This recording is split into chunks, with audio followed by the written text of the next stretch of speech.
we're seeing more and more diagnosis or conversation, at least, of ADHD, especially in midlife women. And that makes me want to really touch on the hormone piece because, talking about hormones and perimenopause is really challenging. Androgens, testosterone, DHEA, and of course, the mother of all hormones, cortisol. How do these feed into this? Oh, yes.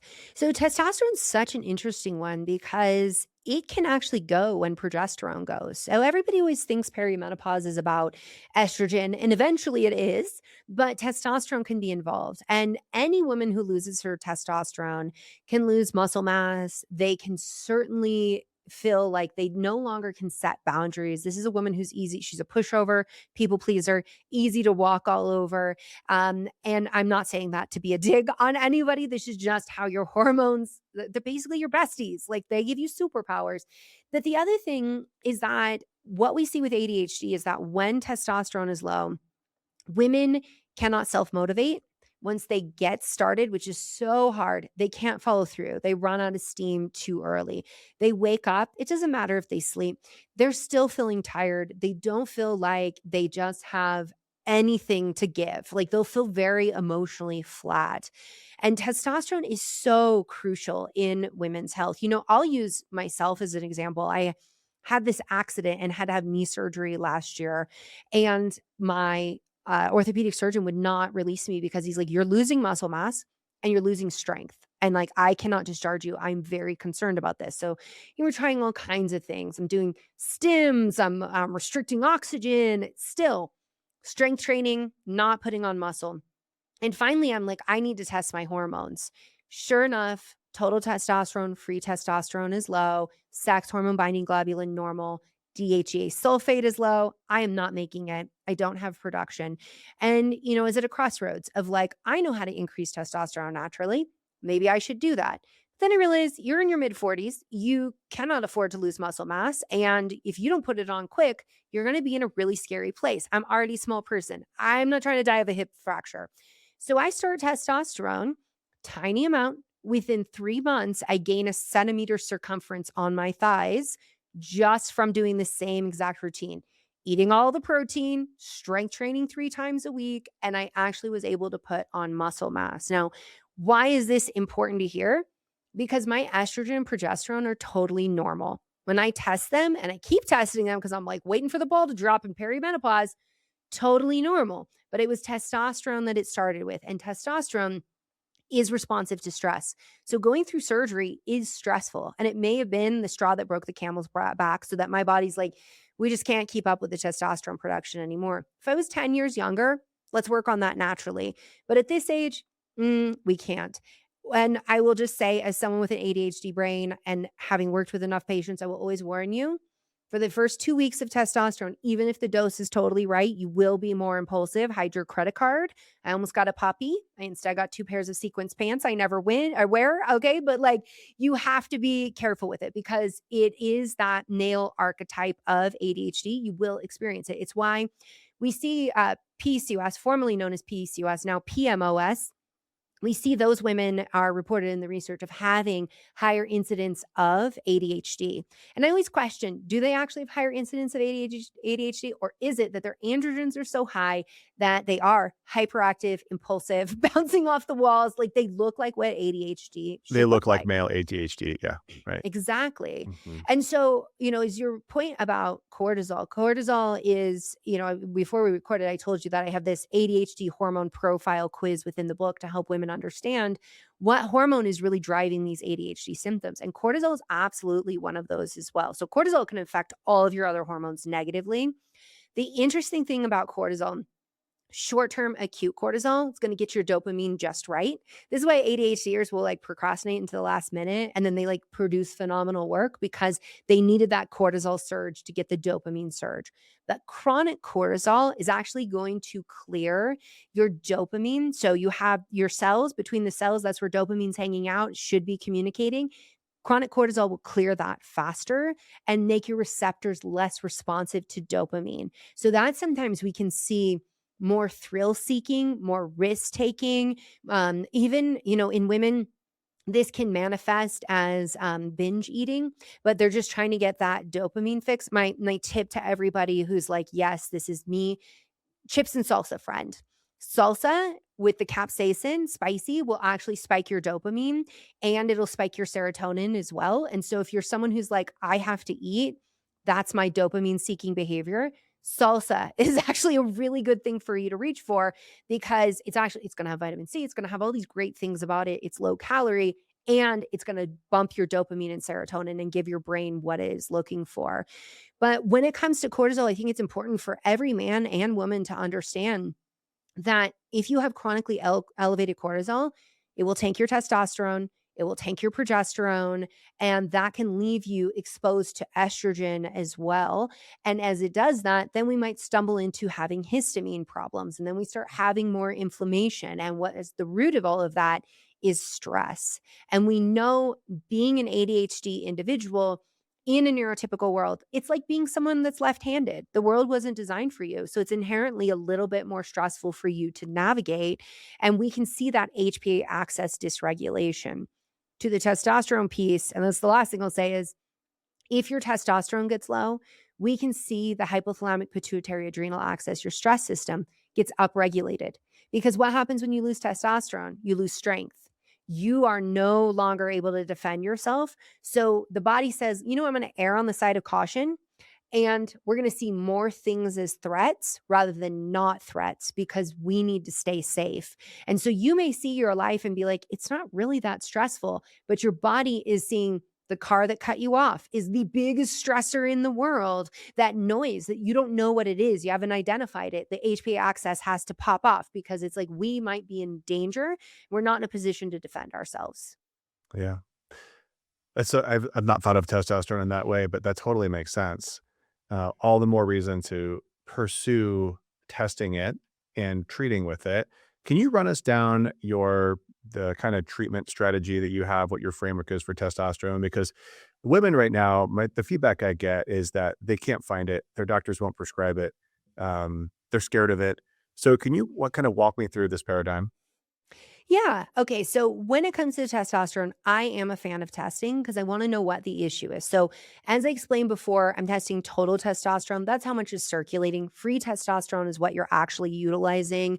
DHEA sulfate, that's what's coming from your adrenal glands. They and your ovaries are the main places you're going to get your testosterone from. So when you go through menopause and you make it to the other side, the adrenal glands should still be there working for you. Sex hormone binding globulin is crucial in this because your free testosterone might be low. Your total testosterone looks normal, but that reference range is like so huge, right? But your sex hormone binding globulin is very elevated. We're grabbing onto all your testosterone. You don't have a production issue. You have a free testosterone issue. And so that's usually rooted in metabolic issues. So we know that if somebody is having insulin dysregulation, if they have gut dysbiosis, like all of these things can start to impact sex hormone binding globulin. If you're on the pill, by the way, you're going to have low testosterone most of the time because it's shut down ovarian production and it elevates sex hormone binding globulin. This is why I think it's the worst therapy for any woman in perimenopause. Pregnancy prevention, different conversation. Hormone replacement therapy, we can do so much better than the pill.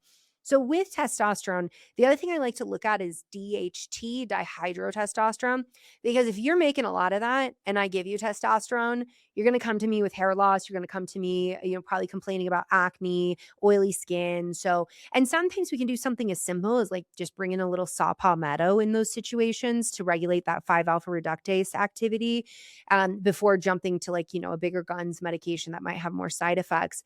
With testosterone, it's not enough just to look at labs, though. We have to marry that with people's symptoms. And testosterone is not just about libido.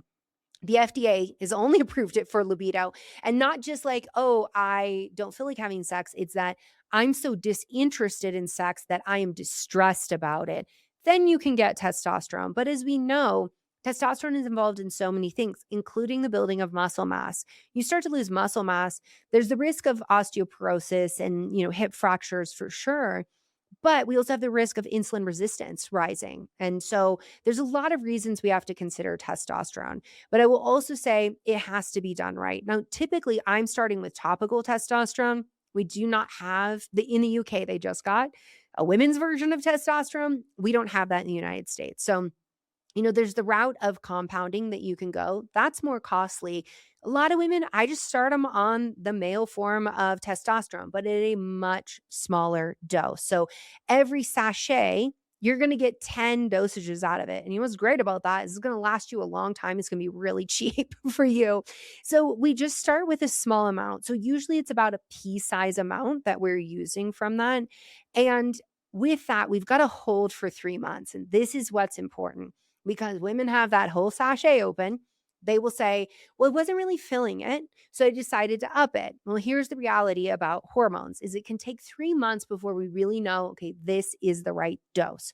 But if we pass that, it can take 3 months before you get oily skin, cystic acne, hirsutism. This is when people become murderous because they get dark, coarse hairs on their chin, their upper lip, and that is irreversible. That you're going to either be plucking every day or you're going to get electrolysis, you're going to get waxed. Our job is to prevent it from there.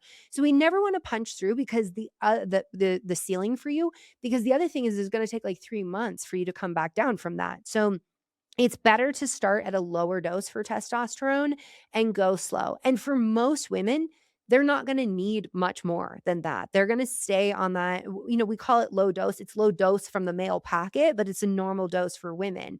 The other alternative is we can use DHEA. Now, DHEA used vaginally, just like vaginal estrogen, it's great for the local area. It's not going to do so much for you systemically. So, with DHEA, we might be taking that orally instead. Pretty standard to do 10 to 25 milligrams with DHEA, but that can also be converted into estrogen, which might be a good thing if that's what you need, or it might not be a good thing if you're like, I don't need more estrogen. All I need is just the testosterone. And the thing about DHEA is that it's not DEA regulated. So it's much more accessible for women in some circumstances. And if they're feeling like, oh, I don't really want to go the testosterone route right now, it might be a better route to go. And this is commonly used, DHEA is commonly used in fertility treatments as well.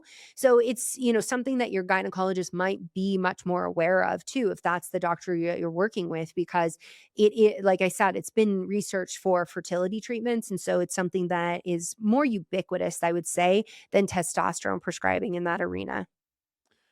Yeah, I think, I love the way you described it. I agree completely. We tend to use more compounding, right now than, say, a commercially available gel. I'm assuming that we're talking about the same product there. Yeah, yeah. Um, I've had concerns around same kinda you just said, like, they don't feel it, so they increase their dose without asking, and we just have to be careful with that, and that it is so strong because it's designed for men, not for women. I sure hope that sometime in the near future, we'll have a product that is dosed appropriately for women. Hmm. Until then, we kind of have to choose between those things. I also have some women that choose to use injection. I don't know what your experience is there. I think for women who are concerned about, especially transference to kids, pets has been a concern for some. That way you can just get it under the skin, sub-Q, small amount. It's still hard to dose though, because we still don't have the right strength for women. But are you doing any injection for women? I don't do it as often as I do topical, and I definitely agree with compounding. The nice thing about compounding too is that if you get estrogen dialed in and testosterone, you can also combine those creams, and it's just like one thing to do, which like every woman with ADHD listening right now is like, thank you, just one thing, not multiple things to have to remember. But with injectables, the thing we always have to be cautious about is there's a lot of peaks and troughs. So it'll go up and then it'll come down. And so sometimes, if women are wanting to go that route, we might do that multiple times a week that we're doing injections at lower doses to try to even that out.